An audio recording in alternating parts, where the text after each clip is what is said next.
मेरा नाम सुशांत है। मैं कुछ सालों पहले नेपाल में नौकरी करने के लिए गया था। मैं वहाँ पर फैक्ट्री में नौकरी करता था और मुझे वहाँ पर एक बंगाली लड़की मिल गई। वो मुझे पसंद आ गई थी और इसीलिए मैंने उससे शादी कर ली। लेकिन उस लड़की की फैमिली बंगाल में ही रहती थी। मेरी शादी के 6 महीने बाद ही फैक्ट्री में एक हादसा होने की वजह से मेरा एक हाथ कट गया। मेरा एक हाथ कट जाने की वजह से मैं लाचार हो गया था। ये दिन मेरी जिंदगी का सबसे बुरा दिन था। इससे पहले मैं अच्छे पैसे भी कमाता था। मैं भोजपुर में अपनी फैमिली को भी पैसे भेजा करता था। लेकिन अब मेरा एक हाथ नहीं था और मेरी एक टांग में फ्रैक्चर भी हो गया था, जिससे मैं चल तो पाता था लेकिन मुझे चलने में बहुत दिक्कत आती थी और मैं लाचार हो गया था।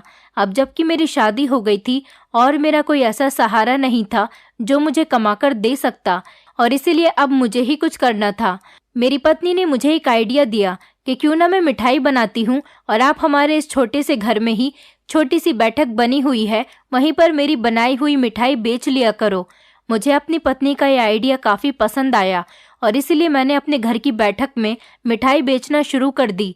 मेरी पत्नी सारा दिन घर में रहती और मैं बैठक में बैठकर मिठाई बेचा करता था। मुझे ये काम शुरू किए हुए लगभग 1 हफ्ता हो गया था, लेकिन मेरी सारी मिठाई रखी की रखी रह जाती थी। मेरा एक जानने वाला था जो मिठाई बनाने का सामान मार्केट से लाकर मेरी पत्नी को देकर चला जाता था। मैंने अपनी पत्नी से कहा था कि शुद्ध मिठाई बनाया करो, मिठाई में कभी मिलावट मत करना, क्योंकि मैं बहुत ईमानदार इंसान था और सारे काम ईमानदारी से करता था। मैं नहीं चाहता था कि मेरी मिठाई से लोगों को कोई नुकसान पहुंचे। मैंने अपनी पत्नी से कहा, पहले ही मुझ पर इतना बड़ा हादसा गुजर चुका है, इसीलिए मैं कोई बेईमानी नहीं करना चाहता और शुद्ध मिठाई बेचूंगा जिससे लोगों को नुकसान नहीं पहुंचे, बल्कि मिठाई खाने से उनकी सेहत अच्छी हो। लेकिन मुझे अपनी दुकान पर बैठे हुए पूरा पूरा दिन गुजर जाता था, कोई मिठाई खरीदने ही नहीं आता था।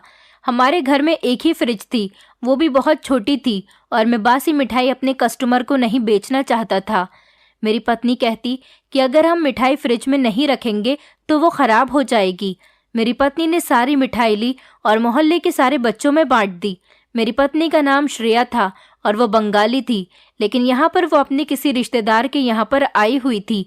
जब मैं यहाँ अपनी फैक्ट्री में काम करता था तब मुझे वो पसंद आ गई थी, इसीलिए मैंने उससे शादी करने के लिए कहा। श्रेया ने जब अपने माता पिता से हमारे बारे में बात की तो उसके माता पिता भी हमारी शादी के लिए तैयार हो गए थे, और जब मैंने अपने पेरेंट्स से पूछा तो वो भी हमारी शादी के लिए तैयार हो गए थे। हमने बड़ी सादगी से ही शादी की थी। हम दोनों की फैमिली हमारी शादी के दिन के लिए नेपाल आ गई थी। अब जबकि मैं नेपाल में ही काम करता था, इसलिए मैंने यहाँ पर एक किराए का मकान लिया और अपनी पत्नी के साथ इस किराए के मकान में शिफ्ट हो गया था।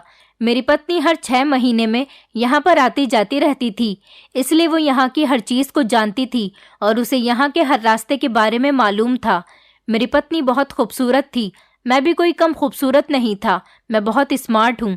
मेरे माता पिता ने श्रेया को कहा भी था कि तुम हमारे साथ चलो, लेकिन वो मेरा साथ छोड़कर कहीं नहीं गई और मेरी शादी के पूरे 6 महीने बाद मेरे साथ ये हादसा हो गया था, जिसकी वजह से मेरा एक हाथ कट गया और मेरी एक टांग में फ्रैक्चर हो गया। यहाँ नेपाल में मैं किसी को नहीं जानता था, लेकिन श्रेया की यहाँ पर सबसे जान पहचान थी, क्योंकि वो जब अपने रिश्तेदार के यहाँ पर हर 6 महीने में आती थी तो लगभग 2 महीने यहाँ गुजार कर ही जाती थी। अब जब मेरे साथ यह हादसा हो गया तो मेरे माता पिता ने मुझसे बहुत कहा कि तुम भोजपुर वापस आ जाओ, लेकिन मैं भोजपुर वापस नहीं जा सकता था, क्योंकि भोजपुर में मुझे अपने हिसाब का कोई काम नहीं मिल रहा था, क्योंकि मैं पढ़ा लिखा भी नहीं था और मेरा मानना यह है कि अनपढ़ इंसान की कोई वैल्यू नहीं होती। बहुत से ऐसे लोग हैं जिन्हें नौकरी आसानी से मिल पाती है, इसलिए मैं चुपचाप नेपाल चला आया था और यहाँ पर एक फैक्ट्री में नौकरी कर रहा था। यहाँ मुझे पैसे अच्छे मिल जाते थे, इस वजह से मेरे घर के हालात भी बेहतर हो गए थे। मेरे माता पिता भी खुश रहने लगे थे। हमारे घर से गरीबी दूर हो गई थी। मुझे नेपाल में नौकरी करते हुए पूरे 2 साल हो गए थे, इसलिए मुझे नेपाल की ही आदत पड़ गई थी। मैं यहाँ से नहीं जाना चाहता था, इसलिए मैं अपनी पत्नी को लेकर परमानेंट यहीं पर शिफ्ट हो गया था। मेरी पत्नी ने भी कहा था कि चलो हम यहाँ से चलते हैं, लेकिन मैं भोजपुर जाकर अपने माता पिता पर बोझ नहीं बनना चाहता था, क्योंकि मेरे पिता भी बूढ़े हो चुके थे। घर में मेरे 2 भैया और 2 भाभियां भी रहती थीं। वो लोग सोचते कि अब ये लाचार हो गया है और हम पर बोझ बनने के लिए हमारे पास आ गया। इसकी मजबूरी है, इसीलिए ये हमारे पास आ गया। लेकिन मैं तो बहुत ईमानदार और खुददार इंसान था, इसीलिए मैं किसी का सहारा नहीं लेना चाहता था। मैंने अपनी पत्नी से कहा, मैं नहीं जाऊंगा, लेकिन यहीं पर रहकर कुछ दूसरा काम कर लूंगा। अभी मेरी टांग का फ्रैक्चर भी ठीक नहीं हुआ था, लेकिन मैं बैठकर मिठाई बेचने लगा था। कोई दूसरा काम भी मुझे नहीं आता था, लेकिन जब इंसान का हाथ नहीं होता तो वो भला कोई दूसरा काम कैसे कर सकता है। मेरा सीधा हाथ कट गया था, जबकि सीधे हाथ से तो बहुत सारे काम किए जा सकते हैं। मैं बहुत मजबूर और लाचार हो गया था। मैं मिठाई बेचने की बहुत कोशिश करता, लेकिन मेरी मिठाई बिकी नहीं रही थी। बची हुई मिठाई तो हमें बच्चों में बांटनी पड़ जाती थी। मैं बहुत परेशान हो गया था। पूरे 1 हफ्ते की मिठाई रोज बच्चों में बांटनी पड़ रही थी। मैं बहुत परेशान था, क्योंकि इस तरह से तो कुछ नहीं होने वाला था। जो मेरे जुड़े हुए पैसे थे वो मिठाई के सामान में खर्च हो चुके थे। अब मैं बहुत परेशान हो गया था। मेरे पास जुड़े हुए पैसे भी नहीं बचे थे। मेरी पत्नी बहुत अच्छी थी, वो मेरा बहुत ख्याल रखती थी और बड़ी मेहनत से मिठाई तैयार करती थी। इस हादसे के बावजूद भी वो मेरी बहुत मदद कर रही थी। उसने मुझसे वादा किया था कि वो मुझे छोड़कर कभी नहीं जाएगी और हमेशा इसी तरह से मेरा साथ देगी। मैं तो बिल्कुल लाचार हो गया था, इसलिए मेरे सारे काम भी वही किया करती थी। उसे घर के काम भी करने होते थे और मेरे काम भी करने होते थे, और अब तो वो मिठाई भी बनाने लगी थी। मेरी पत्नी सच में बहुत अच्छी औरत थी। वो बहुत सीधी और मेहनती थी। इस मुश्किल की घड़ी में भी वो मेरा बहुत साथ दे रही थी। अगले दिन भी यही हुआ कि मेरी मिठाई नहीं बिक सकी और खराब होने के डर से मेरी पत्नी ने उसे बच्चों में बांट दिया। मेरी पत्नी मुझसे कहने लगी कि इस तरह से तो रोज हमारा नुकसान ही हो रहा है और अब आगे मिठाई के लिए हमारे पास पैसे नहीं बचे। इस तरह से कैसे काम चलेगा और हमारी आने वाली जिंदगी कैसे गुजरेगी। मैं भी बहुत ज्यादा परेशान हो गया था। मेरे पास अपनी पत्नी के सवाल का कोई जवाब मौजूद नहीं था। अपनी पत्नी से बात करते करते मेरी आंखों में आंसू आ गए थे और फिर मेरी पत्नी भी रोने लगी थी। मेरी पत्नी मुझे तसल्ली देने लगी और कहने लगी कि फिक्र मत करो, सब कुछ ठीक हो जाएगा, भगवान सब ठीक कर देगा। आप परेशान क्यों होते हो, मैं हूं ना आपके साथ, सब कुछ ठीक हो जाएगा। मेरी पत्नी ज्यादातर यहाँ पर आती जाती रहती थी, इसलिए वो बहुत अच्छी नेपाली भाषा बोलती थी, लेकिन वो इंडियन थी। मेरी पत्नी बहुत ज्यादा खूबसूरत थी। उसे देखकर तो मुझे कभी कभी ये अफसोस होता था कि कहीं मेरी पत्नी ये ना सोचे कि मैं अब उसके काबिल नहीं रहा, और मुझे ये डर रहने लगा था कि कहीं मेरी पत्नी मुझे छोड़कर ना चली जाए। लेकिन मेरी पत्नी कहती थी कि तुम फिक्र मत करो, मैं सब कुछ जानती हूँ, मैं सब कुछ ठीक कर दूंगी, मैं हमेशा आपका साथ दूंगी और कभी बुरे हालात में आपको अकेला छोड़कर नहीं जाऊंगी। लेकिन आगे क्या होगा, अब मुझे इस बात की टेंशन रहने लगी थी। फिर मेरी पत्नी ने मुझे एक सॉल्यूशन बताया, जिसे सुनकर मैं नाराज भी हो गया था। मैंने अपनी पत्नी से कहा कि मैं नहीं चाहता कि मेरी पत्नी को दूसरा कोई मर्द देखे, तो तुम्हें कोई ज़रूरत नहीं है। मेरी पत्नी कहना चाह रही थी कि मैं तुम्हारी जगह पर मिठाई बेचती हूँ। मैंने कहा कि मुझे ये बात पसंद नहीं कि तुम दुकान पर बैठकर मिठाई बेचो और दूसरे मर्द आकर तुम्हारी तरफ नज़र डालें। ये बात मुझे बिल्कुल पसंद नहीं, और ये आइडिया तुम्हारे दिमाग में आखिर कहाँ से आया। मैंने कहा, मैं ऐसा कभी नहीं होने दूंगा और तुम्हें कभी दुकान पर बैठने की परमिशन नहीं दूंगा। मेरी पत्नी कहने लगी, यह हमारी दुकान नहीं है, बल्कि ये तो हमारे घर में बना हुआ छोटा सा कमरा है, और मुझे कहीं दूसरी जगह तो नहीं जाना। अपने घर में बैठकर ही तो मिठाई बेचनी है। लेकिन मैं आगे नहीं बैठूंगी, बल्कि मैं तो साइड में होकर बैठ जाया करूंगी। मोहल्ले की औरतों को अगर पता चलेगा कि इस दुकान पर औरत बैठकर मिठाई बेचती है, तो आदमियों के साथ साथ औरतें भी मिठाई लेने के लिए आया करेंगी। मर्द तो ज्यादातर नौकरी पर चले जाते हैं, इसलिए औरतों को भी मिठाई की जरूरत होती होगी, वो खुद ही आकर ले जाया करेंगी। मेरी पत्नी की ये बात तो बिल्कुल सही थी कि औरतों को देखकर औरत दुकान से मिठाई लेकर चली जाएंगी, और हमारे मोहल्ले में वैसे भी औरतों को सामान लेने की बहुत दिक्कत होती थी। और ये बात भी सही थी कि ये कोई दुकान नहीं, बल्कि ये तो हमारे घर का कमरा था, और मेरी पत्नी अपने घर में ही तो बैठेगी। फिर भी मुझे ये बात पसंद नहीं थी, लेकिन हालात के बारे में सोचते हुए मैंने अपनी पत्नी को परमिशन दे दी। फिर अगले दिन मुझे खबर मिली कि बंगाल से मेरी पत्नी की बहन खुशी आ रही है। वो मेरी तबीयत देखने के लिए आ रही थी। वो कुछ देर अपनी बहन के साथ बैठी रही। उसके बाद मेरे पास बैठकर मेरे साथ बातें करती रही। खुशी मेरी पत्नी की बड़ी बहन थी। मेरी पत्नी ने अपनी बहन को हमारे घर की परेशानी भरे हालात के बारे में सुनाना शुरू कर दिया। मैं यही सोच रहा था कि मेरी साली क्या सोचेगी कि ये लड़का हमारी बहन को परेशान रख रहा है। जब मेरी पत्नी ने अपनी बहन को बताया कि वो मिठाई की दुकान पर बैठना चाहती है, तो उसकी बहन को भी इस बात पर कोई एतराज नहीं हुआ। वो कहने लगी, अगर ये दुकान पर बैठ जाएगी तो कोई बात नहीं, और वैसे पत्नी ही तो पति के बुरे हालात के वक्त काम आती है। अगर वो आपका साथ दे रही है तो इसमें क्या बुरी बात है। और फिर अगर आपकी पत्नी ही आपका साथ नहीं देगी तो फिर आपका साथ कौन देगा, क्योंकि इस अनजान शहर में आपका कोई भी नहीं है। मैं तो अभी भी आपसे यही कहती हूँ कि आप इस शहर से या तो बंगाल आ जाओ या फिर भोजपुर अपने माता पिता के पास चले जाओ। अगर आपको अच्छा नहीं लगता श्रेया को दुकान पर बैठाना, तो फिर आपको जो ठीक लगे आप वो कर लो। आप दोनों अपनी मर्जी के मुताबिक जैसा ठीक लगे वैसा कर सकते हो। हमें तो कोई परेशानी नहीं। हम इस बारे में किसी को नहीं बताएंगे कि श्रेया दुकान पर बैठती है। मेरी साली ने मुझे अच्छी तरह से समझा दिया था। फिर मैंने सोचा कि चलो मैं अपनी पत्नी को परमिशन दे देता हूँ। मेरी साली 2 दिन हमारे घर पर रुककर जाने लगी, तो जाते जाते उसने अपनी बहन से कहा कि वो अगले महीने फिर से हमारे घर आएगी। मैंने अपनी पत्नी से कहा कि सब ठीक तो है, तुम्हारी बहन इतनी जल्दी बंगाल से नेपाल क्यों आएगी?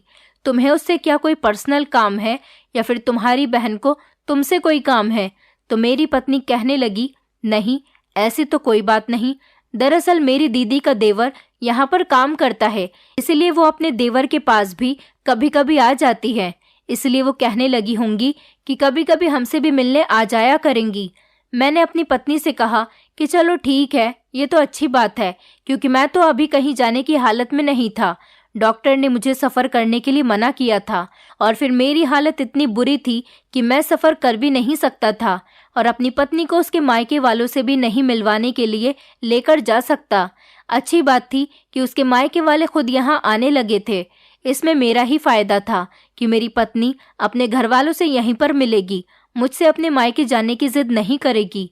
अगले दिन मैंने अपने एक दोस्त को फ़ोन किया और उससे कुछ पैसे उधार मांगे, क्योंकि मेरे पास मिठाई बनाने के सामान के लिए अब पैसे बिल्कुल ख़त्म हो चुके थे। आज जो मेरे पास मिठाई रखी हुई थी, अगर ये नहीं बिकती तो फिर कल पता नहीं हम क्या करते, क्योंकि हम लोग वैसे ही नुकसान में जा रहे थे। मेरी पत्नी पहले आस पड़ोस के लोगों के यहाँ चक्कर लगाकर आई थी। कहने लगी, मैं थोड़ी देर पड़ोस की औरतों के पास बैठने के लिए जा रही हूँ। मैंने कहा, तुम क्यों जा रही हो? तो मेरी पत्नी कहने लगी कि मैं लोगों के घरों में जाकर कहकर आऊँगी कि ये मेरे हाथ की शुद्ध बनी हुई मिठाई है। मेरी मिठाई खाने से आप लोगों को कोई बीमारी नहीं लगेगी और ना ही मेरी मिठाई में कोई मिलावट होगी। ये बात अभी तक लोगों को नहीं पता है। लोगों को लगता है कि हम मार्केट से ही मिठाई खरीद कर बेचते हैं, तभी कोई हमारी मिठाई खरीदने नहीं आता।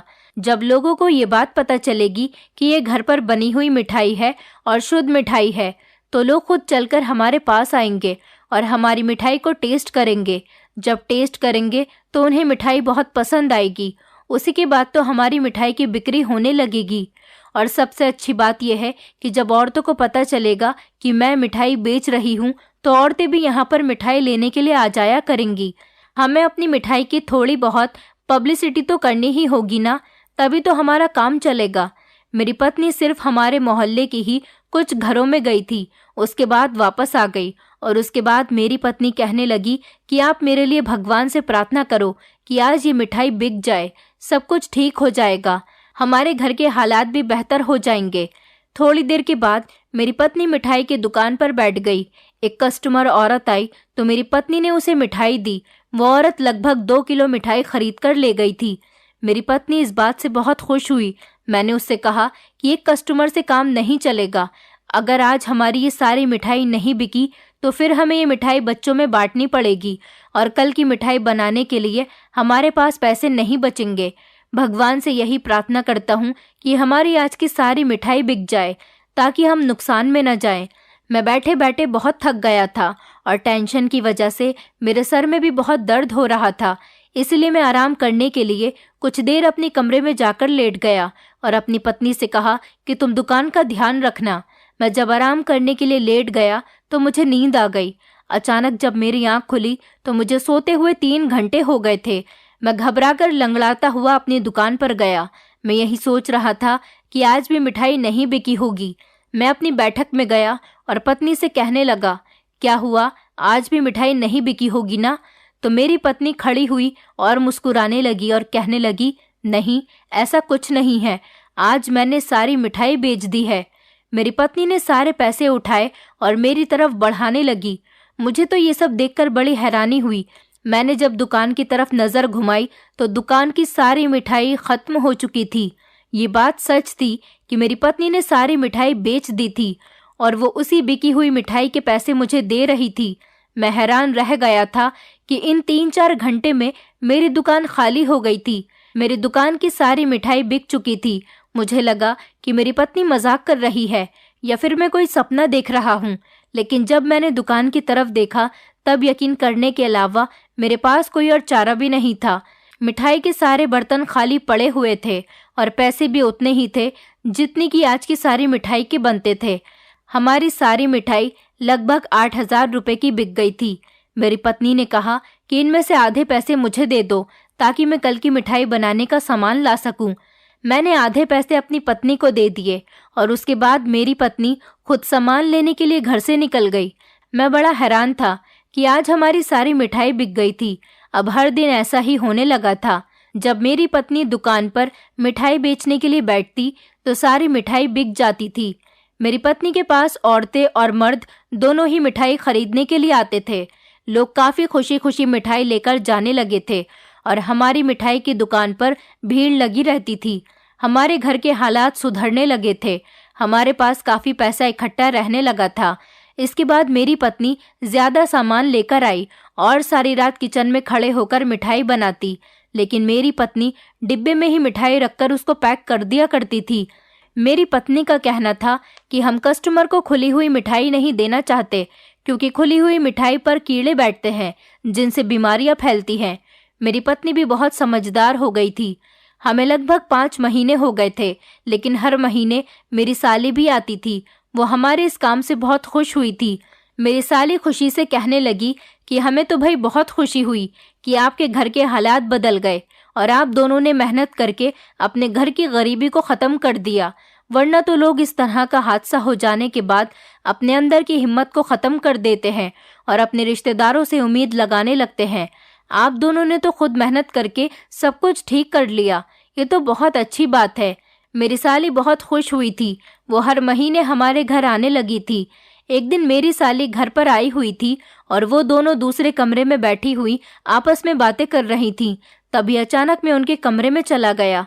मैंने देखा कि मेरी साली अपनी बहन को एक छोटा सा कट्टा दे रही थी। जैसे ही मैं अंदर गया तो अचानक मेरी साली ने उस कट्टे को छुपा दिया।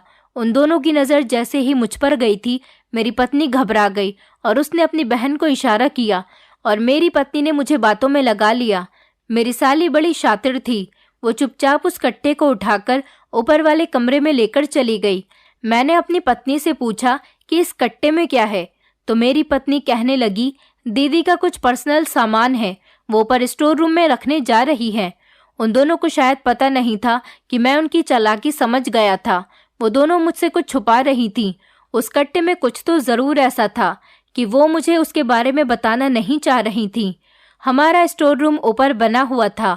मैं ठीक से चल नहीं पा रहा था, इस वजह से मैं सीढ़ियों तक नहीं चढ़ सकता था। मेरी पत्नी और साली दोनों ही मुझसे झूठ बोल रही थी। मैं चाहता था कि ऊपर जाकर देखूं कि इस कट्टे के अंदर क्या है, लेकिन मेरी मजबूरी थी, मैं सीढ़ियां नहीं चढ़ सकता था।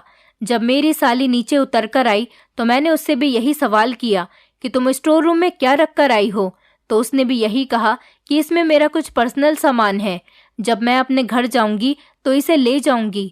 मैंने कहा कि ऐसा कौन सा पर्सनल सामान है जो सिर्फ स्टोर रूम में ही रखा जा सकता है।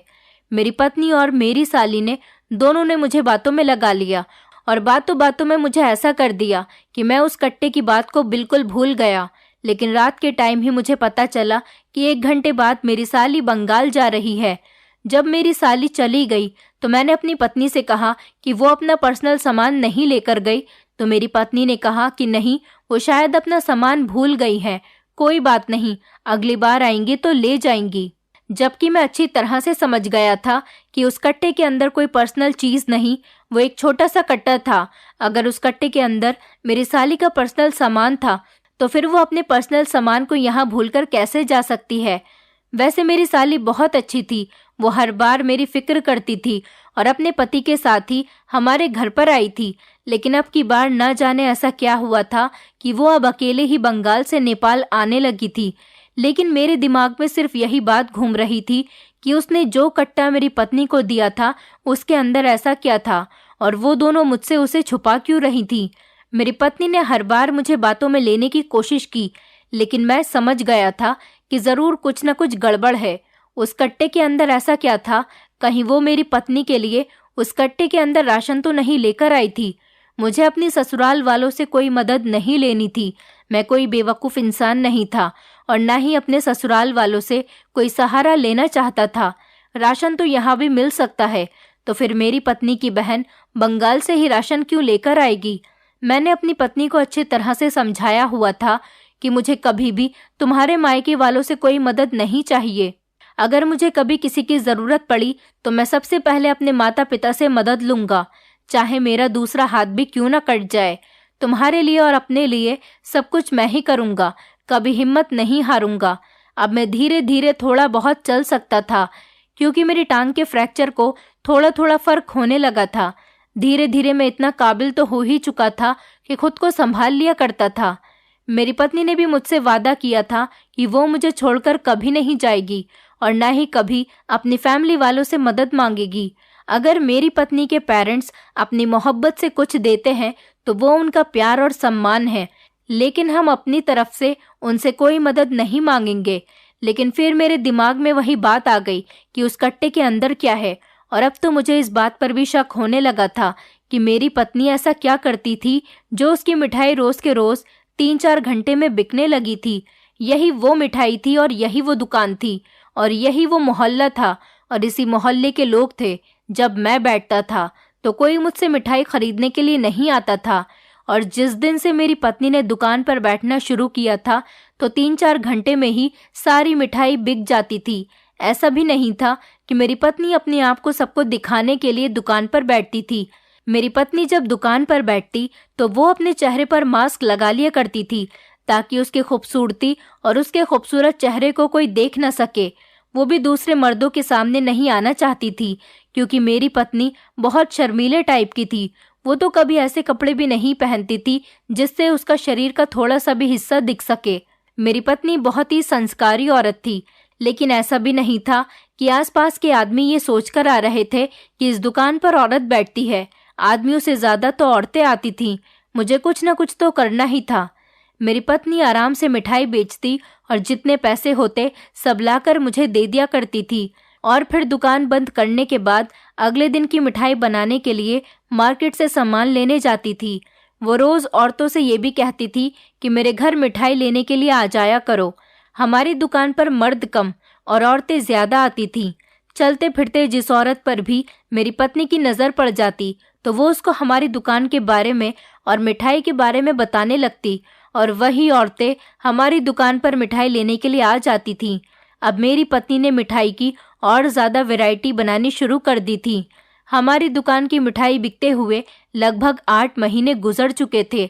मेरी टांग का फ्रैक्चर भी काफ़ी हद तक ठीक हो गया था और मैं ठीक से चल रहा था। मैंने अपनी पत्नी से कहा कि मैं डॉक्टर के पास जा रहा हूँ। मेरी पत्नी वैसे तो मेरे साथ डॉक्टर के यहाँ जाती थी, लेकिन मैं काफ़ी बेहतर महसूस कर रहा था, इसलिए मैंने अपनी पत्नी से कहा कि मैं खुद चला जाऊंगा, तुम दुकान पर बैठो। मेरी पत्नी ने कहा कि ठीक है, आप चले जाओ, अगर आपको अकेले जाना बेहतर लगता है तो वो कहने लगी, मुझे वैसे भी मिठाई बेचनी है, आज दिवाली का दिन है, कस्टमर ज़्यादा आएंगे, उसके बाद मुझे घर की सजावट भी करनी है। मैंने कहा ठीक है, तुम अपने काम से फ्री हो जाओ, उसके बाद हम दोनों रात को बाहर कहीं घूमने जाएंगे। मेरी पत्नी ये बात सुनकर खुश हो गई थी। ये कहकर मैं घर से बाहर निकल आया। ये कहकर मैं मार्केट चला आया था और मार्केट से मैंने एक साड़ी खरीदी। साड़ी तो मैं अपनी पत्नी की भी ले सकता था, लेकिन मेरी पत्नी अपनी साड़ी को पहचान जाती। साड़ी मैंने इसीलिए खरीदी थी क्योंकि मैं साड़ी पहनकर अपनी पत्नी की दुकान पर मिठाई खरीदने के लिए जाना चाहता था। इसीलिए मैंने वैसा ही किया। मैंने एक सुनसान जगह पर खड़े होकर साड़ी पहन ली और घूंघट डालकर अपने चेहरे को अच्छी तरह से छुपा लिया। मैं बड़ी खामोशी से अपनी पत्नी की दुकान पर आ गया था और मैंने अपने आप को इस तरह से कर लिया था कि कहीं मेरी पत्नी मुझे पहचान न जाए। मैंने औरत जैसी आवाज निकालकर कहा कि मुझे 1 किलो मिठाई चाहिए। ऐसा मैं इसीलिए कर रहा था क्योंकि मुझे ये जानना था कि कहीं मेरी पत्नी कोई गड़बड़ तो नहीं कर रही। अगर उसने मुझसे पैसे ले लिए और मुझे मिठाई दे दी तो मैं समझ जाऊंगा कि मामला क्या है। वैसे मुझे अपनी पत्नी पर ज्यादा शक नहीं करना चाहिए था, लेकिन शक करना भी जरूरी था क्योंकि मैं भी तो उसी दुकान पर बैठा करता था जिस पर मेरी पत्नी बैठ रही थी। फिर मुझसे कोई मिठाई क्यों नहीं खरीदता था और मेरी पत्नी से क्यों खरीद रहा था? बस यही बात मुझे परेशान कर रही थी और यही सब जानने के लिए मैं साड़ी पहनकर औरत के रूप में अपनी पत्नी के पास मिठाई लेने के लिए आया था। मैंने शॉल भी ढकी हुई थी क्योंकि ठंड बहुत हो रही थी, इसीलिए मेरी पत्नी को भी यही लगा कि मैं एक औरत हूँ। तभी अचानक मेरी पत्नी ने कहा कि आपकी 1 किलो मिठाई पैक कर दी है, इसके अलावा वो आपको कितनी देनी है? मैंने कहा कि क्या कितनी देनी है? तो मेरी पत्नी कहने लगी कि वही 1 किलो देनी है या फिर 2 किलो देनी है। मैंने कहा कि 1 किलो दे दो, क्योंकि मैं समझ नहीं पा रहा था कि मेरी पत्नी किस चीज़ की बात कर रही है। इसलिए मैंने वो जिस चीज़ की बात कर रही थी वो चीज़ भी 1 किलो पैक करवा ली थी। मैं पैसे देकर वापस आ रहा था तो मेरी पत्नी कहने लगी कि आप दोबारा वापस आना, आपको ये चीज़ बहुत पसंद आएगी क्योंकि ये प्योर माल है। और मैं ये सामान लेकर अपने दोस्त के घर चला गया था। वहां जाकर मैंने उसके कमरे में बैठकर जब वो सामान खोला तो मिठाई के डिब्बे में तो मिठाई ही मौजूद थी, लेकिन जब मैंने दूसरा वाला डब्बा खोला तो मैं हैरान रह गया था कि इस डब्बे के अंदर 1 किलो फिटकरी मौजूद थी। मेरा दोस्त भी वहीं पर मौजूद था और मेरा दोस्त उस फिटकरी को देखकर हैरान रह गया, जबकि मैं फिटकरी को देखकर हैरान नहीं हुआ था क्योंकि फिटकरी तो एक नॉर्मल सी चीज़ है। मेरे दोस्त ने कहा कि तुम ये क्या चीज़ उठाकर लाए हो, तुम इसे मेरे घर से ले जाओ वरना यहाँ पर पुलिस आ जाएगी। मैंने कहा ये तो फिटकरी है और फिटकरी होने से किसी के घर में पुलिस कैसे आ सकती है? मेरा दोस्त कहने लगा तुम पागल हो गए हो क्या? तुम्हें नहीं पता कि ये कोई मामूली फिटकरी नहीं, ये एक ऐसी फिटकरी है जिससे औरतें नशा करती हैं। मेरे दोस्त ने कहा कि तुम्हारी पत्नी दुकान में बैठकर गलत काम कर रही है, इसका मतलब ये है कि तुम्हारी पत्नी गैर कानूनी काम कर रही है और अभी तक शायद पुलिस को इस बारे में नहीं पता कि तुम्हारी पत्नी ये चीज़ अपनी दुकान पर बेच रही है। अगर पता चल गया तो पुलिस तुम्हें और तुम्हारी पत्नी को गिरफ्तार कर लेगी और इतनी लंबी सजा होगी कि तुम कभी जेल से रिहा नहीं हो सकोगे। ये सुनकर तो मैं घबरा गया था और मेरा पूरा शरीर कांपने लगा था क्योंकि मैं बहुत ईमानदार आदमी था, मैं कभी बेईमानी वाले काम नहीं करता था। तो फिर ये मेरी पत्नी क्या कर रही थी? लेकिन मैं सोच में पड़ गया था कि मेरी पत्नी के पास ये फिटकरी कहाँ से आई थी। फिर मेरे दिमाग ने काम किया और मैं समझ गया कि हर महीने जो मेरी साली मेरे घर आती है और वो जो कट्टा लेकर आती है, शायद उस कट्टे के अंदर यही फिटकरी होती है और उस दिन भी उस कट्टे के अंदर यही फिटकरी होगी। ये चीज़ वो बंगाल से लेकर आ रही थी। मेरे दोस्त ने बताया कि ये फिटकरी यहाँ पर कहीं नहीं मिलती, ये सिर्फ दूसरे शहरों में पाई जाती है क्योंकि नेपाल में फिटकरी बैन है और कोई भी फिटकरी का व्यापार नहीं कर सकता क्योंकि ये मामूली फिटकरी नहीं है। ये एक ऐसी फिटकरी है जिसको पानी में मिलाकर पीने से इसका नशा किया जाता है। मेरे दोस्त ने बताया कि इस फिटकरी की एक खास बात ये भी है कि जो भी औरत ये फिटकरी पानी में मिलाकर पीती है उसे कभी प्रेगनेंसी नहीं रहती, इसलिए इस फिटकरी का ऐसे ही औरतें सेवन करती हैं जिन्हें बच्चा नहीं चाहिए होता। मैंने सोचा तभी तो हमारी दुकान पर ज्यादातर औरतों की भीड़ लगी रहती है। इसका मतलब ये था कि मेरी पत्नी और उसकी बहन ये दोनों मिलकर इस काम को अंजाम दे रही थीं और जो मेरी साली मेरी पत्नी के लिए कट्टा लेकर आई थी वो भी इसी फिटकरी का कट्टा था और वो ये चीज़ बंगाल से लेकर आ रही थी और ये दोनों मिलकर मेरी आंखों में धूल झोंक रही थीं। मिठाई के साथ इस तरह की चीज़ बेचना कोई अच्छा काम नहीं था। मैं तो इस फिटकरी को वही मामूली फिटकरी समझ रहा था जो कि हम लोग इस्तेमाल करते हैं। लेकिन जब मुझे ये पता चला कि ये कोई मामूली फिटकरी नहीं बल्कि ये नशा करने वाली फिटकरी है, तो ये सुनकर मेरे पैरों तले से ज़मीन निकल गई थी और अब मुझे कुछ भी करके इस गलत काम को रोकना था। लोग हमारे यहाँ मिठाई लेने के बहाने साथ ही इस चीज़ को भी खरीदने आते थे। इसका मतलब ये था कि मेरी मिठाई की दुकान पर सारी नशा करने वाली औरतें ही आ रही थीं, और या फिर कुछ ऐसी औरतें जिनको प्रेगनेंसी नहीं चाहिए थी। वो औरतें अपने घर वालों से कहती होंगी कि हम मिठाई लेने जा रहे हैं, जबकि वो औरतें ये गलत फिटकरी लेने आई थीं। उन्हें मिठाई भी मिल जाती थी, अलग से फिटकरी को भी खरीद लिया करती थी। इस फिटकरी के पैसे मेरी पत्नी मुझे नहीं देती थी, शायद अपने पास ही संभाल कर रख रही थी, लेकिन मिठाई के पैसे तो वो मुझे रोज के रोज दे दिया करती थी। मैंने अपना सर पकड़ लिया और मेरा दोस्त कहने लगा कि अब तुम्हें कुछ भी करके इस काम को बंद करवाना होगा, क्योंकि अगर धोखे से भी पुलिस को इस बात की खबर लग गई तो पुलिस तुम्हारे घर को सील कर देगी और तुम दोनों पति पत्नी को जेल में डाल देगी। अपने दोस्त की बात सुनकर तो मैं बहुत ज्यादा घबरा गया था।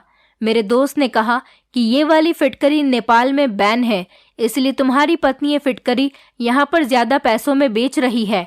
मैंने सोचा कि ये बहुत गैर कानूनी काम है और मैं ठहरा इज्जतदार आदमी, इसीलिए मैं इस तरह का गलत काम कभी नहीं होने दे सकता। मैं फौरन ही घर पर गया और अपनी पत्नी से जाकर सवाल किया कि तुम्हारी बहन हर महीने हमारे घर पर क्यों आती है और क्या लेकर आती है। मेरा सवाल सुनकर मेरी पत्नी चौंक गई और कहने लगी, दीदी तो मेरे लिए कुछ भी नहीं लाती और वो सिर्फ मुझसे मिलने के लिए हर महीने मेरे घर आती हैं। मेरी पत्नी साफ झूठ बोल रही थी।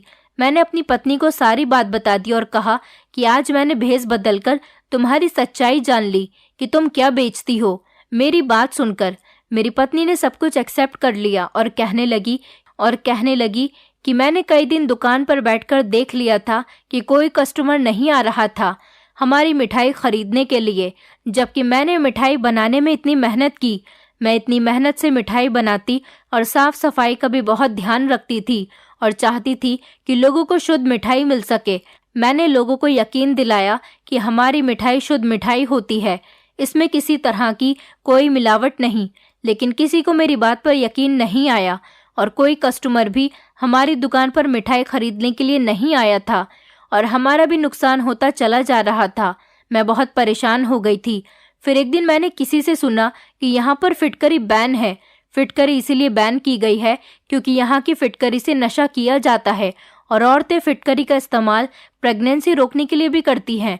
इसीलिए मैंने सोचा कि क्यों ना मैं वो वाली फिटकरी मंगा लूं और यहाँ पर बेचूं, तो हमें कुछ फायदा होने लगेगा। अपनी बहन को फ़ोन किया और इस फिटकरी का नाम बताया तो मेरी बहन बंगाल से ये फिटकरी लेकर यहाँ पर आ गई और यही वजह है कि दूसरे शहर में फिटकरी सस्ती मिलती है और हमारे शहर में फिटकरी महंगी। इसलिए हर महीने मेरी बहन कट्टे में भरकर फिटकरी लेकर आ जाती थी। मेरी पत्नी कहने लगी कि इसमें कौन सी बुरी बात है, ये फिटकरी यहाँ के लोगों के लिए सोना है और वो लोग हमसे सोने के भाव ही खरीदते हैं, जबकि हमें ये फिटकरी बंगाल में सस्ती पड़ती है। मैंने अपनी पत्नी को डांट लगाई और कहा कि तुम इस गलत चीज़ की तारीफ कर रही हो, तुम्हें शर्म नहीं आती इस तरह का काम करते हुए। मेरी पत्नी कहने लगी कि अगर हमें फिटकरी बेचने से फ़ायदा हो रहा है तो इसमें कौन सी बड़ी बात है। मैंने पत्नी से कहा, हमारी वजह से लोग नशा कर रहे हैं। सरकार ने नेपाल में फिटकरी को इसीलिए बैन किया है क्योंकि यहाँ के लोग गलत संगत में जा रहे थे और यही काम अगर तुम करोगी तो यहाँ के लोग फिर से गलत संगत में चले जाएंगे। तुम्हें पता है इस चीज़ का नशा करने से इंसान मौत के करीब तक पहुँच जाता है, लेकिन मैं तुम्हें ये काम हरगिज़ नहीं करने दूंगा। मैंने अपनी पत्नी से कहा कि अगर मेरे भाग्य में पैसा होगा तो मुझे मिल जाएगा, लेकिन ऐसे गलत तरीके से मुझे पैसा कभी नहीं कमाना। आज के बाद तुम ये काम नहीं करोगी और अगर तुमने ये काम किया तो मैं तुम्हें खुद पुलिस के हवाले कर दूंगा। मेरी ये बात सुनकर मेरी पत्नी घबरा गई थी। कहने लगी कि हमारे घर में तो बहुत सारी फिटकरी मौजूद है, अब इसका मैं क्या करूंगी। मैंने कहा, तुम इस फिटकरी को आग में जला देना ताकि इस फिटकरी के बारे में किसी को पता न चल सके। मैंने अपनी पत्नी को बताया कि इस फिटकरी को बेचने की सज़ा सिर्फ जेल है और जो ये फिटकरी यहाँ पर बेचेगा उसकी तो जमानत भी नहीं होगी। मेरी पत्नी बुरी तरह से डर गई थी और उसने वो सारी फिटकरी जलाकर राख कर दी। मेरी पत्नी ने अपनी बहन से भी फिटकरी लाने के लिए मना कर दिया था। मेरी टांग का फ्रैक्चर काफ़ी हद तक बेहतर हो गया था, इसलिए मैंने वॉचमैन की नौकरी करने के लिए सोचा, क्योंकि मेरी दोनों टांगें तो ठीक हो गई थी और मेरा एक हाथ भी ठीक था। इसलिए मैं बैठे बैठे वॉचमैन की नौकरी कर सकता था। और अब मैं एक स्कूल में वॉचमैन हूँ। वहाँ पर मुझे अच्छी सैलरी मिलती है। भगवान का लाख लाख शुक्र था कि इस फिटकरी के बारे में किसी को कुछ पता नहीं चला था। अगर पता चल जाता तो हम दोनों पति पत्नी को जेल भी हो सकती थी। लेकिन मेरी पत्नी ने इस बात की कसम खा ली थी कि वो आज के बाद कभी ऐसा गलत काम नहीं करेगी। अब हम दोनों पति पत्नी एक साथ बहुत खुश रह रहे हैं। लेकिन मैं आपसे यही कहना चाहूँगा कि कभी भी किसी गलत काम करने से पहले 1000 बार सोच लेना। हर ईमानदार इंसान गरीब रहना मंजूर करेगा, लेकिन कभी भी गलत तरीके से पैसा नहीं कमाना चाहेगा। दोस्तों, उम्मीद करती हूँ आपको हमारी कहानी पसंद आई होगी। कहानी पसंद आई है तो वीडियो को लाइक करें, चैनल पर नए हैं तो चैनल को सब्सक्राइब करें और हाँ, नोटिफिकेशन बेल को ज़रूर दबाएं ताकि अगली अपडेट सबसे पहले आपको मिले।